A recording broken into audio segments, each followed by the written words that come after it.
Welcome back to Relax Radio with me, Nick, keeping you guys company all the way until 5 p.m. And we were talking about a lot of these things that is happening in the UK. And one of these things, that is happening right now in Northern Ireland is the violence. What's behind this violence and what is happening in Northern Ireland? What are these riots about? Well, we're going to be talking about that in a few. But, more than 70 police officers have been hurt in what police are calling the Northern Ireland's worst violence for years after this sporadic rioting in several towns and cities over the past 10 days. So, the government in Belfast, London, and Dublin had condemned the unrest, with the U.S. calling for calm as police use water cannons for the very first time in 6 years, having come under attack again on Thursday night.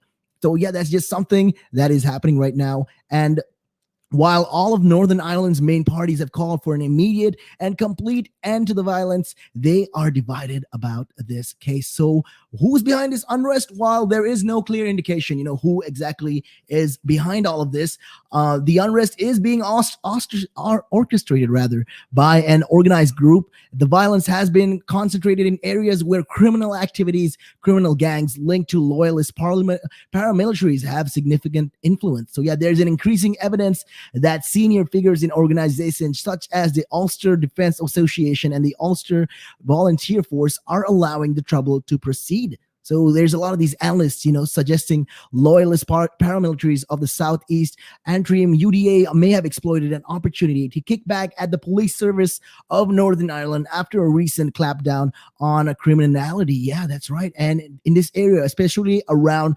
Carrickfergus. So that's just, some of the things right now that is happening. And it's not really clear exactly who's causing this, but they're saying that it could be these gangs and these criminal syndicates. So the paramilitary group is involved in many forms of organized crime, doing the untold damage to the community and exerting fear in neighborhood. This is what the police are saying. So in case you guys are wondering, this is all what's happening and where exactly is all of this violence happening and where has it been concentrated. So these violence involving these gangs of people, as many and as young as 12, started on the 29th of March in an area in London that is loyalist in favor of keeping the Northern Ireland as part of the United Kingdom. So since then, there have been protests rioting on a near nightly basis in a number of towns and cities, including Belfast, Carrickfergus, Ballymena, and Newtown Abbey. So the rioting has largely seen these loyalist youths throwing bricks,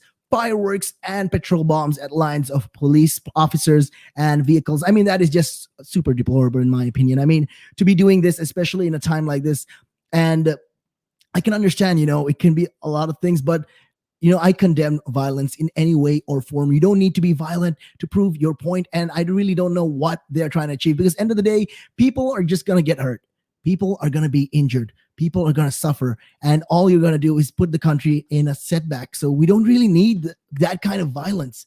So on Wednesday night, the fighting escalated into a sectarian clash over a so-called peace wall in West Belfast. So that divides basically the predominantly Protestant and these loyalist communities from predominantly Catholic nationalist communities who want to see a united Ireland. So a gate that divides the two was smashed open. That's right. It was smashed open during several hours of disorder, and police officers and a press photographer were attacked, and a bus was hijacked and burned down completely. So parts of the Northern Ireland are split among these sectarian lines, and 23 years after peace deal largely ended Northern Ireland's troubles, which lasted almost 30 years and cost the lives of more than 3,500 people. So and these especially these groups, these criminal gangs, these paramilitary groups are and they're just trying to spark something else again, and that's not supposed to happen, especially right now.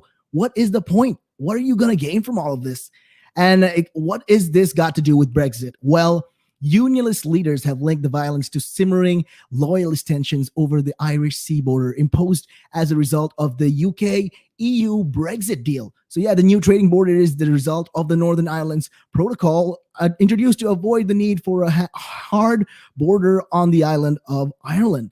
So yeah, this is just a lot of these things. You especially around those parts of Ireland, you can see a lot of these graffitis where they say "No Irish Sea border" and all of that, and it's just been damaging the trades and threatening Northern Ireland's place in the UK.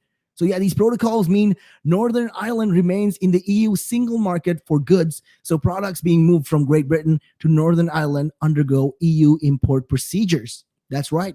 In case you guys are wondering, this is all got to do with the checkpoints. So it avoids the needs for checks on the Irish border as the EU custom rules are enforced at the Northern Ireland's ports instead. So unions say it has damaged these trades and threatens these Northern Ireland's place in the UK. And in January, graffiti opposing the Irish sea border was daubed on walls in some loyalist areas, including parts of Bangor, Belfast, Glengormley, and the home of one of the Northern Ireland's main ports, Larne. So yeah, these Brexit checks were temporarily suspended amidst this, reported threats and against, a lot of these port workers in Larne and Belfast. Through the police later said that there was no evidence of any kind of a credible threat. So they said, okay, there was something like this, but then there wasn't enough of evidence to prove that this was, some kind of credible threat. There's nothing really going on. So back in March, a group which includes representatives of loyalist paramilitaries wrote to Boris Johnson to withdraw its support for the Good Friday Agreement, and that is the 1998 deal that effectively ended the trouble. So yeah, the Loyalist Communities Council said it was temporarily withdrawing its backing because of concerns about these protocols. I mean, this is just some of the things, that is, happening right now in Northern Ireland. This is just some of the things that is fueling the tension within the nation. So yeah, that's just one of the things, that they are addressing. And there are other factors, actually, other political factors involved as well. So some unionist leaders have attributed the violence to the decision to not persecute leaders of the Republican Sinn Féin party for breaching these COVID regulations at a time of a funeral of an IRA intelligence chief last June. So yeah, this was basically Bobby Story's funeral. So it was very controversial. The attendance of the Deputy First Minister Michelle O'Neill at the funeral of Bobby Stern in June led to the biggest crisis in Northern Ireland politics since devolution was restored in January. So yeah, Miss O'Neill and other senior Sinn Féin figures were widely criticized for attending the funeral with claims they broke coronavirus guidelines. So yeah, a decision was later made, back then when by the Public Prosecution Service not to prosecute anyone in connection with the funeral. And essentially, the whole crisis unfolded. And a lot of these people, in case you guys are wondering who this guy is, well, the North Belfast man was considered the head of intelligence of the IRA for a period from the mid-90s, being named as such as parliamentary privilege.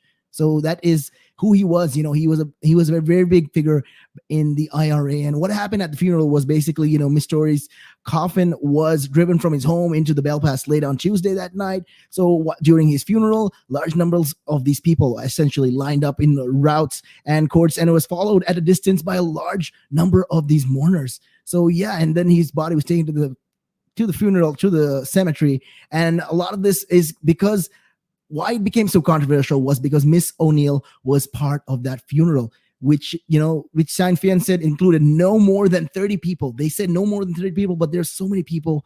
And critics have suggested, social distancing was also not maintained in these crowds that lined the streets as the hearse drove by, and by large groups of people who walked behind the hearse at a greater distance. So Miss O'Neill also went to this Requiem Mass in St. Agnes Church in Andersontown. And, about 120 people were in that place at the same time. So none of them were actually, following the coronavirus guidelines or regulations, set upon them.